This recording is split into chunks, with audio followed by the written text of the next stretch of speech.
What's up, everybody, and thank you for checking out my channel. I really do appreciate it. If this is your first time coming by, leave a like, leave a comment, say hi. I really do like talking to you guys. It's a lot of fun. Making these videos has been quite a bit of fun. None of this is going to be scripted. This is just my thoughts on something that has become very prominent recently in a game that I used to love playing, Yu-Gi-Oh! Now, you're going to see some clips of me playing in Master Duel. I do still play Master Duel, not competitively, but casually. I don't really feel like you can play Master Duel competitively.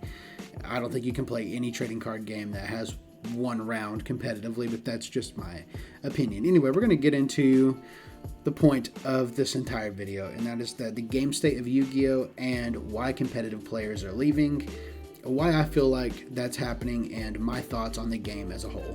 So, I started playing Yu-Gi-Oh! In 2012, roughly when Dino Rabbits were a thing, and big board negates were just becoming a thing, right? Like, you had Six Samurais before then, but it wasn't until Exceeds or XYCs, whatever you want to call them, were a thing that blanket negates really became something that people really wanted to play. Dino Rabbits being one of the biggest examples off the top of my head that I can think of. When you had Evolzar, Lagia, and Dolka, those two cards were super prevalent in the metagame at the time, and I remember playing against those decks and thinking, wow, how am I going to get over this?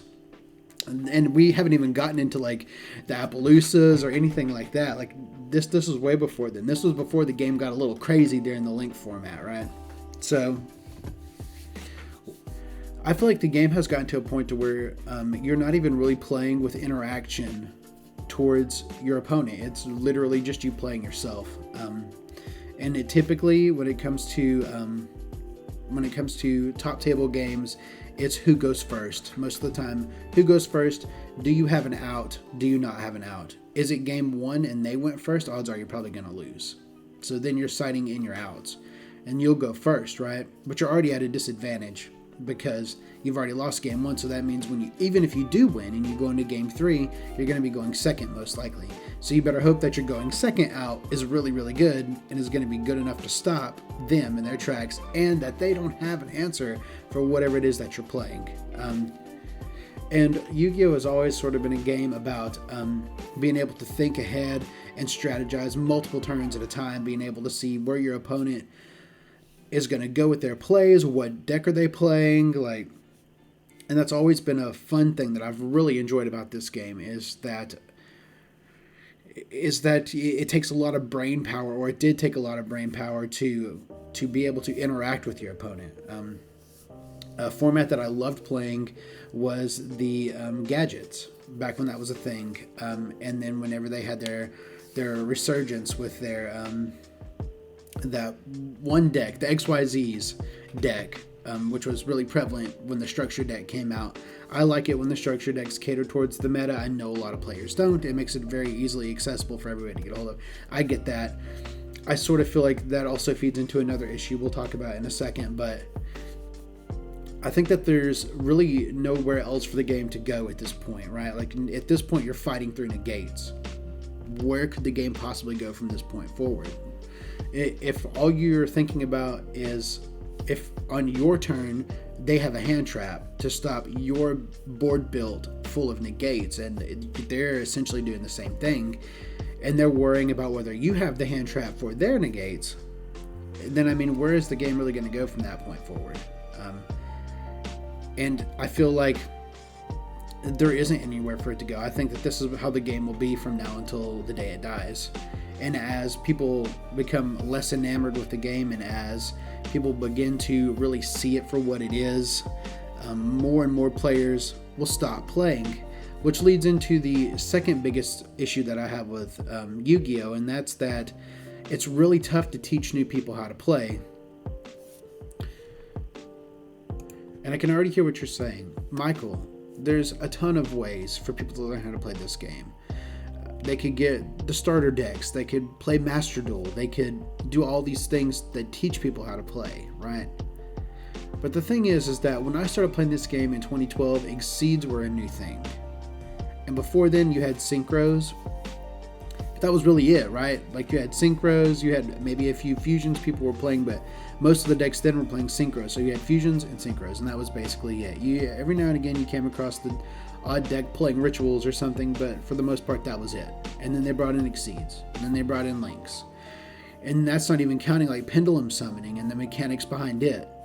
I challenge you to take somebody that has absolutely no idea what Yu-Gi-Oh even is and try to teach them how to play this game, because no starter deck in the world is going to prepare them for playing this game. It's just not possible at this point. I've had several of my friends ask me how to play, and I've sat them down and tried to teach them, but the mechanics, the core mechanics of it are so overwhelming when they want to play a particular way. It's just difficult to teach them, straight up. It's really, really hard to teach new players how to play this game. And it's overwhelming for somebody completely new to try to come into this and learn it. And I feel like that's even more so if they're coming from another card game that doesn't have so many rules, that doesn't have so many different options, that doesn't have so many top decks that require you to know how all these things work. And I'm trying to keep this as casual as possible for this section of the video, but the honest to God truth is that fewer and fewer newer players are getting into the game because of the complexity of the game itself, which means that it is the veteran players that keep it going forward. And when the veteran gamers, or the veteran players rather, are starting to step away from the game because of the issues that we all feel that the game has become one-sided and it's basically just solitaire, who is going to play Yu-Gi-Oh from that point? And when I think of that question, I don't see a real answer there. I don't. I think that it will eventually get to a point to where the game just sort of falls off if there isn't some kind of real change that happens in the near future. Like the very near future.